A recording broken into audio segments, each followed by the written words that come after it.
How's it going? Chuck here with Quiet Cat e-bikes. Today we're here to talk about unboxing and assembling our 2023 Ranger.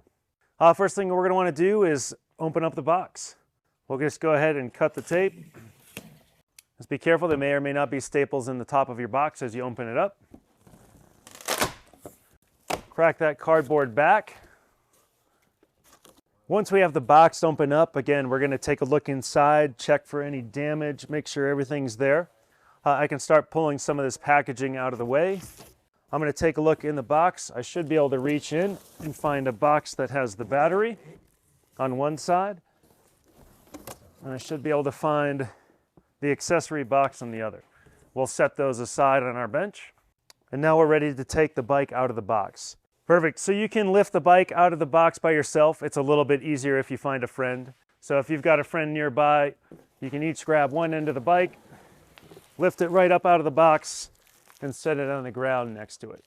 Once we've got the bike out of the box, we're going to put it in a stand. If you don't have a stand, that's okay. Just a little bit easier to show you how to assemble it here in the stand. We want to take all of this packaging off.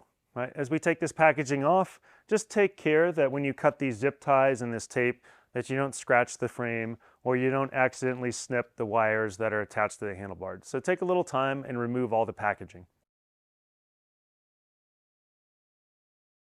As you get ready to remove the front wheel, just make sure you support it with one hand, so as you cut the zip ties, it doesn't drop to the ground or scratch the bike as you cut the zip ties. Once we've removed all the packaging from our Ranger, we'll be ready to start the assembly. I'm going to go ahead and look at my accessory box here. I'm going to crack this thing open. Inside, you're going to find a couple different hex wrenches, a couple box end wrenches, pedals, charger, and everything you need to assemble the bike. So first thing we're going to want to do is go ahead and install the handlebars. If we look in that accessory box, we'll find a 4mm wrench.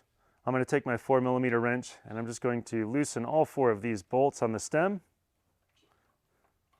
As I loosen that 4th one, I'll grab this piece so it doesn't fall to the floor. I can set my extra bolts aside. So as I flip this handlebar up, I can spin that display out of the way and I can set my handlebars right into the stem. Take the faceplate, line up the bolts, and I'm just going to start the threads on this first bolt. I'll grab the rest of my bolts and get them all started.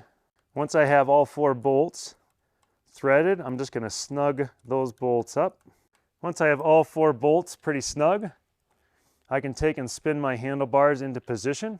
What I want to do is take a look at the angle of the brakes and try to center the handlebars right between those display mounts and the stem. Once I've got it pretty close and it looks good, I'm going to go ahead and tighten down all 4 of those bolts. Once they're pretty tight, I'll flip this wrench, just give them a final snug. They don't need to be overly tight, somewhere around 6 Newton meters will work, with which this little wrench is pretty snug. Just making sure that those handlebars are not going to spin. That's our handlebars installed. Next up, we're going to install the front wheel on our Ranger. First thing we'll do is get the fork ready for the wheel installation. I'm just going to pull this little shipping plastic out and set that aside. Same thing with that little spacer that's inside of the brake caliper separating the brake pads. I'm going to grab my front wheel. This front wheel, you'll see, has a bolt and a washer on this solid axle. I'm going to spin that all the way out, not off, but so it's out on the end of it. I'm going to do that on both sides. That's going to give me room to slide that axle up into the fork. I'm going to make sure I have the rotor on the brake side. I'm going to bring that wheel up inside of the fork, line up that rotor first, then I'm going to look and line up the axle inside of the fork. Once I have those both sides of the axle lined up with the fork, I can finger tight those 15mm bolts right there. I can reach over to my accessories kit. I'm going to make sure I keep pushing that wheel up into the fork, and I can take my 15mm wrench and I can tighten down both sides of the axle. Once both of those nuts are tight, we'll check to make sure that front wheel spins freely and our front wheel is installed. We'll install the pedals on the Ranger next. If we look here on the cranks and we look on the pedals, you're going to notice that there's an R and an L. The pedals are side specific. The right hand side is a right hand thread. The left hand side is a left hand thread. So make sure you've got the correct pedal on the correct side before you install it. If you have a little bit of grease, it's a good idea to put just a little bit of grease on your pedals. If you don't have it, no big deal, but a little bit of grease would be great as we install the pedals. To install the right side pedal, I'm going to line up those threads. I'm going to start and just use my fingers to get the threads started. Once those threads are started, I can grab that 15mm wrench out of my accessories box and I can tighten. Remember, on the right side, it's a normal thread, so it's a right hand tighten.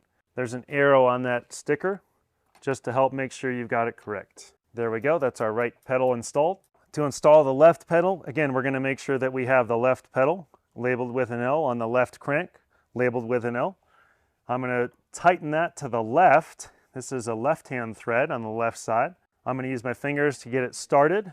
Then I'll take that 15mm wrench out of my accessories box and I will tighten it by turning that pedal to the left. I'm going to snug it up. It doesn't need to be super tight. It's nice and snug, and that's our left pedal installed and ready to go. Next up, we want to install the battery. You can get the battery out of the box, take it out of the cardboard, make sure it looks good. Before we get the battery in the bike, we want to make sure that we have the lock unlocked. If you look up by the handlebars, you should find your keys zip tied to the handlebars. We're going to take our key, put it in the lock core, and make sure it is turned to the left to install the battery. Perfect. To install the battery, we're just going to look at that battery, check it for damage, obviously. Looks good to me on this one. You'll notice our battery has two sides. One side has that discharge with those 4 little slots there. The other side has a little button to tell you the state of charge. Those 4 little discharge ports are going to go down to match the ones found inside the bike. I can slide that battery inside the frame, put those discharge ports in there first. I'm going to click this battery into place, and then I can turn that key to the right, and the battery is locked in and installed in the bike. While we're here, we'll just quickly explain how to take the battery out of the bike. We're going to put the key into the lock core, we'll turn it to the left, and then we're going to turn that battery release valve, and it's going to let go of that battery, and I'll be able to take it right out of the frame. As we assemble the bike, we want to make sure we check tire pressure. Bikes will ship with different amounts of tire pressure sometimes. We recommend it in 15 to 18 psi. So I'm going to check that as I assemble the bike. Perfect, we got 15 there. All right, that's our tires checked with the right amount of pressure, ready to go. Last thing we're going to do is power on the bike, make sure everything is working properly. There we go. Our bike powers on, everything is assembled and ready for our test ride. Thanks for tuning in to our assembly video today. Hopefully everything went smoothly for you. If it didn't, that's okay. Feel free to reach out to our customer support team. We're there to help you along the way. Remember, you've got the Quick Start Guide as a great resource, or you can find us on quietcat.com.